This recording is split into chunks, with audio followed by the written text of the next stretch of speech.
I feel like ever since, I want to say 2025, but maybe it was before that, there's been a growing increase in like both the number of SMPs and how popular SMPs are getting. Like I feel like a while after the Dream SMP, like the amount of SMPs that were being created was just kind of falling off. But I feel like in recent years, I've definitely seen an increase in one popularity for Minecraft SMPs and just the amount of Minecraft SMPs being created. Like we have POWs, Vampires, Bannerfall, Box SMP coming up. We have the Flight SMP, which is like so fantastic.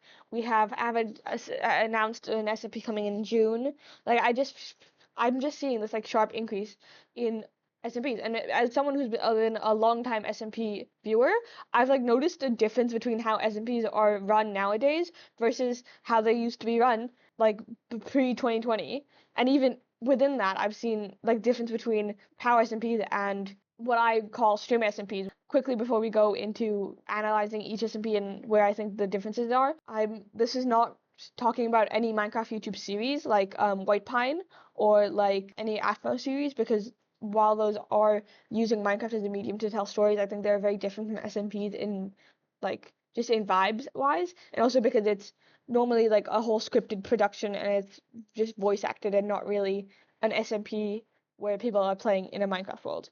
And it also isn't including scripted SMPs like Unstable Universe, because again, I feel like that falls more into a roleplay series than a Minecraft SMP. With all that out of the way, onto like the actual topic of the video. PowSMPs. For PowSMPs, I'm mainly going to be talking about from Cowboys onwards. So that's Cowboys, Vampires SMP, and Bannerfall SMP. Because I feel like they have really found their format after Cowboys, where I feel like before Cowboys, the SMPs really more lean into what I categorize as a streamer SMP. The first thing I want to mention about PowSMP specifically is they always have a cap of 14 players. Like if you look at the Flight SMP or the Realm SMP, they normally have like a much bigger cost, but we'll get to that when we talk about a streamer SMP. But POW has only limited itself to 14 players. I think this really helps achieve a like activity. I think it helps more people like play online, because it's not like if you have a wide range of streamers, they are less likely to play because people are busy and they're probably a part of multiple things. A phenomenon I've seen that a lot of times on PowSMP people will play, like they're much more active on PowSMPs than they tend to be on other SMPs. I feel like it also helps like people focus on one or two POVs, where I feel like when it's such a big POV, there's no way to consider everyone. But if it's like 14, I feel like it is possible to watch a majority of people in that SMP. The only downside I think is that it does make it feel less realistic, which is a crazy thing to say because it's Minecraft. But I feel like if you compare Flight SMP, which is, hey, there's all these people going to a magical academy because the kingdom's at war, and it's like a really large amount of people, it feels like, yeah, that feels right. Whereas for Bannerfall, it's like these two kingdoms are going to war, but the kingdoms are only made up of 7 people each. It feels less realistic to me. And maybe that's just a me thing, but like I feel like Cowboys and Vampires can get away with it slightly because one of Vampires is taking place in a town, but also it's like, yeah, it's, I think it it sometimes suffers from like not having so many players. But well, I'll talk more about that when I get to StreamerSMPs. I have a lot to say about it, and I feel like it fits more in the other category. Another thing I think that POW have like basically pioneered is the cameo. I think the cameo is a really important part of a POW SMP. Not so much in a POW video SMP, but I feel like for a POW streamed SMP. Well, and now I am actually going to include Rats SMP and Rats SMP Season 2, because Rats SMP Season 2, Rats SMP Season 1, and Bannerfall are the main SMPs that have had cameos. Uh, to my knowledge, Cowboys didn't have a cameo, but also Cowboys was a lot shorter than most of their SMPs normally are, so I'm chalking it up to that. But I feel like just getting a creator to pop in for like a one-time appearance, which furthers the plot, and like gives information and allows people to like participate in some kind of event, I think is really fun and something like I haven't seen in any other SMP other than a POW SMP. I think it's like one of the core features of what I would say a POW SMP is. Well, another also POW SMP specifically, I meant to do this at the beginning, but I'll do it now. Whatever. POW SMPs are SMPs that are created by POW Creations, which is run by Apokuna and Owens Juice. I don't know if they have a team or if it's just them. Another part of a PowSMP is I think PowSMPs normally have like a gimmick or like a plugin. Like rats can be they're all rats, pirates, cowboys, etc. And this is both something that I've also seen with um more recent SMPs is there's some kind of like gimmick or like some kind of special thing. Um, but I think it was particularly pioneered by PowSMPs because I think Rats SMP was one of the first SMPs to my knowledge, to really do something like this. And I think we've definitely seen all of the SMPs so far have had some kind of gimmick, like compared to old SMPs, where it's mainly just mods or like people just running around on a Minecraft server. This is actually like there's a set, there's people, there's like abilities and stuff. I think it's really fun. But I think it is something that is not necessarily just tied to Power SMPs nowadays, but also to streamer SMPs compared to old SMPs. Um, but also something I found about PowSMPs is they tend to be vanilla light. Like they don't rely on heavy mods. While they do rely on like plugins, it's never like a very heavily modded out kind of SMP. Like um it's it's all just vanilla, which I think it makes it which makes it a lot easier for people to make fan SMPs because normal people's computers cannot handle like such a heavy modded SMP like most creators can. Also, something I think that is very specific to PowSMPs is that they will not really like death is only ever really an option near the end of the SMP, and I think I think it's something that can be attributed attributed to the small cost. Like if you kill off one of the 14 players at the start of the SMP, that's a lot shorter. That makes like there's a lot less people to play. Whereas if you kill 1 out of 40, that's a smaller percentage, you know. But yeah, deaths. If there will be deaths, it's like for vampires, someone has to be killed multiple times before they are dead. Or Bannerfall, I think they could really only die in that final stream. Um, because no one was trying to kill each other before then. Whereas I feel like if you see in StreamerSMPs, there tends to be like a one death or a hardcore or some kind of greater punishment for death. Whereas old SMPs, death wasn't even really that big of a thing. Um, Power SMPs also tend to be very lore heavy.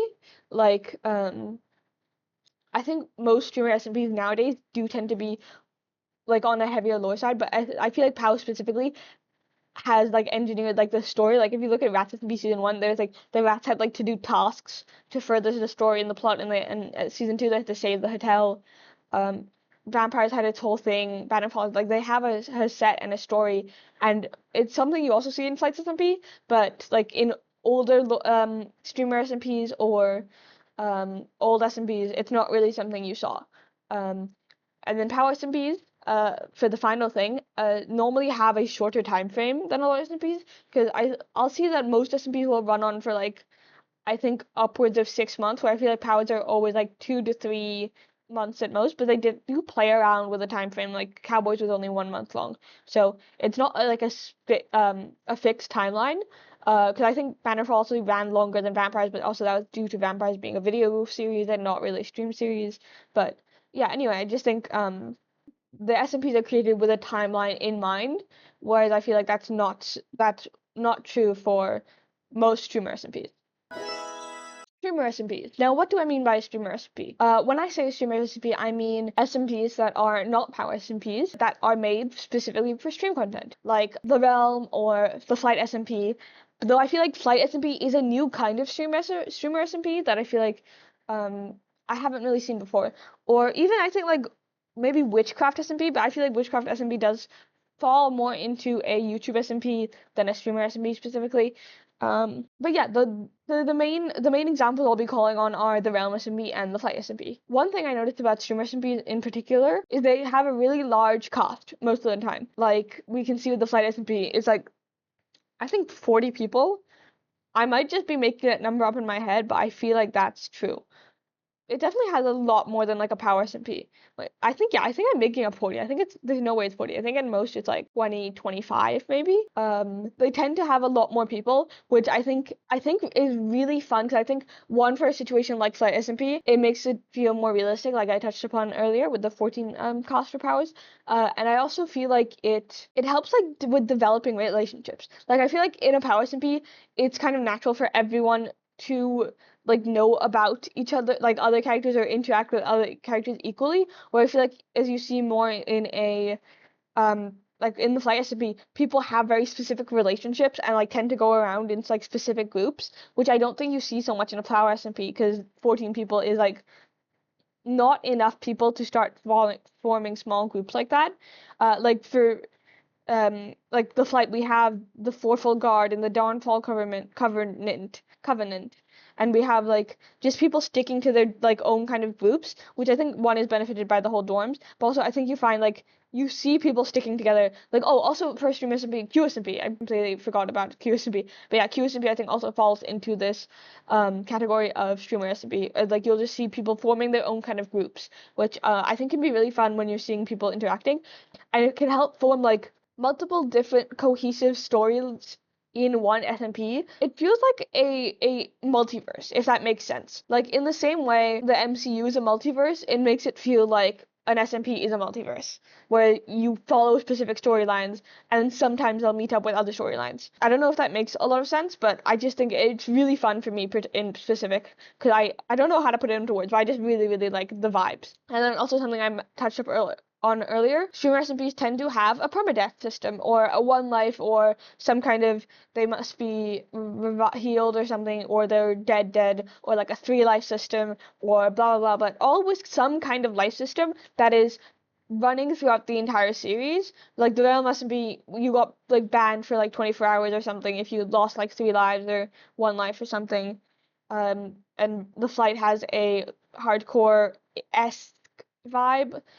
Like I've seen people die naturally, but also I know there is death. We've seen people earlier in the series die, like the Amber, but also everyone also died in the first part. But I think like death is also a real worry. It particularly I think it's more PvP is or PvE is the worry rather than like falling off a building, because I've seen like death like that be reversed. Or also they have a life system, I think.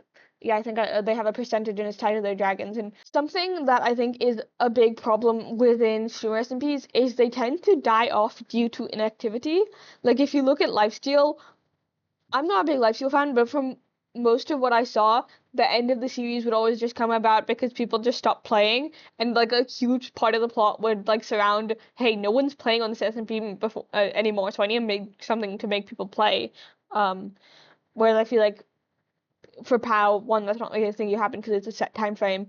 Whereas I feel, but the Flight, like, and even in the Flight SMP, we've seen there's some people who just don't log on. Like, it could like for a number of reasons. But, like Eloise has not logged on once. Ashwag logs on rarely. Yeah, there's just that people are not as active as they are in a POW SMP, which is definitely a problem that I think needs to be communicated, because it's like, well, there's the whole kind of story that's not getting to be explored, but also I think it's less of an issue nowadays. But like SMPs didn't have a specific time frame before, so they just kind of run until they died, and then the stories would be left incomplete, or like feeling like there was like nothing to really do anymore, which would like people stories wouldn't be finished because there was no finishing point, so they would just kind of die off. Like I think this was one of the main problems with the Dream SMP is people just got bored. But I think now like I think the Flight has like a really good way of like introducing new stuff, so people still like want to play to find this new stuff, and only the big patch of inactivity that's going to come up is due to people traveling, and not really something, not as the SMP's fault. Um, I think SMPs also streamer SMPs tend to be very heavy on either the mods or a gimmick. Like the Realm had its whole like leveling up system and stuff, and they had snails and stuff, and the Flight has a whole Dragon Academy storyline and plot, and it has so many mods that were like one just so many mods, two custom made mods for the SMP, which is it's really cool. But I just think that, yeah, streamer SMPs tend to be mod heavy, whereas POW is more like reliant on plugin and mod light. Even like It does vary though. Like I think Flight SMP is much more modded than the Realm SMP was. Do people call it the Realm SMP? I just see people refer to it as the Realm, but it is the Realm SMP. Whatever. And also storyline, the amount of lore can differ. Flight SMP, it has a really strong storyline and a really strong plot, and like everything is mostly lore based, whereas I feel like the Realm SMP was a lot more people just having fun, and there was lore, but it was more optional than it is in the Flight SMP. So it can really vary on like the amount of lore to no lore that is present in a streamer SMP. Old SMPs. Now, when I'm talking about an old SMP, I mean any SMP that is pre-2020. They are not old per se because it was like what 7 years ago, and I don't really think something's old until it's been like at least a decade. But they are old comparatively, and they are like much different than SMPs nowadays. Some are like SMPs from like 2020, 2016 and before are I do consider old, but I think they are. I'm calling them old mainly because they are very different from SMPs we've had post 2020, post COVID. Most old SMPs did not have a time frame. People would just play on the SMP until they got bored and then they stopped playing on it.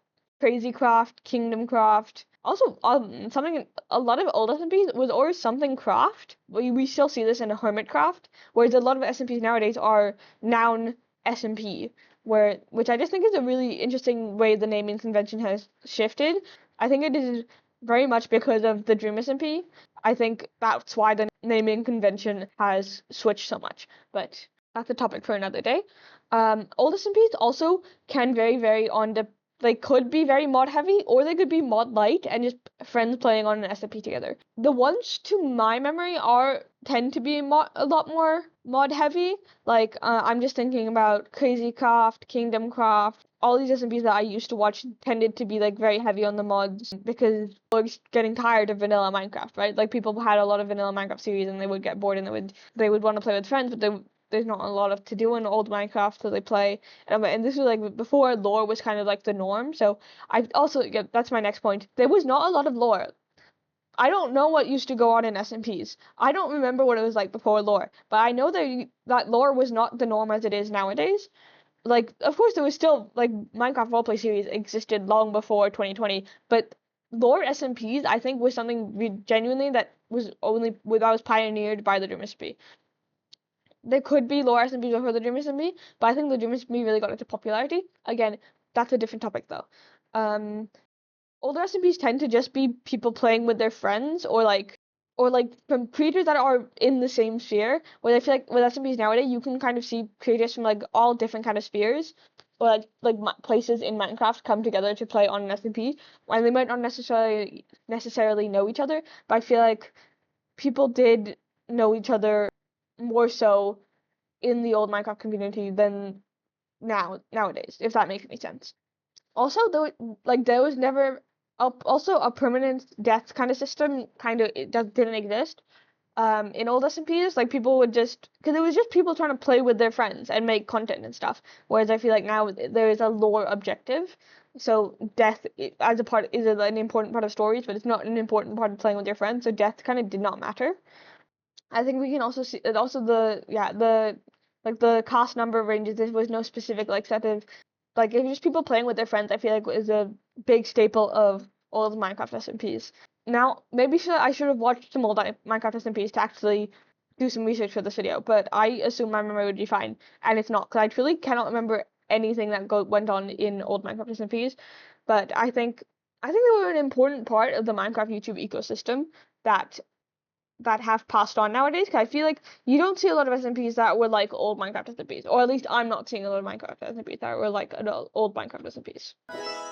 So, what was the point of this video? I've been watching SMPs for a very, very long time, and I've just started to notice a shift in the way SMPs are being created and run and played on, and I think it's very fascinating, and particularly even the difference in modern SMPs, like a PowSMP or a StreamerSMP, particularly, I think they are becoming more similar I feel like the Flight SMP also shares a lot of similarities with a PowSMP, but even then there are still a lot of differences, and I just think it's a really fun to explore. And hey, if there's any differences or similarities I didn't point out or anything I skipped on, mention it in the comments down below, and maybe I'll make a follow-up to this pointing out all of our faults. If you like this video and like to see more content like this, maybe like and subscribe and check out my channel. Thank you for watching.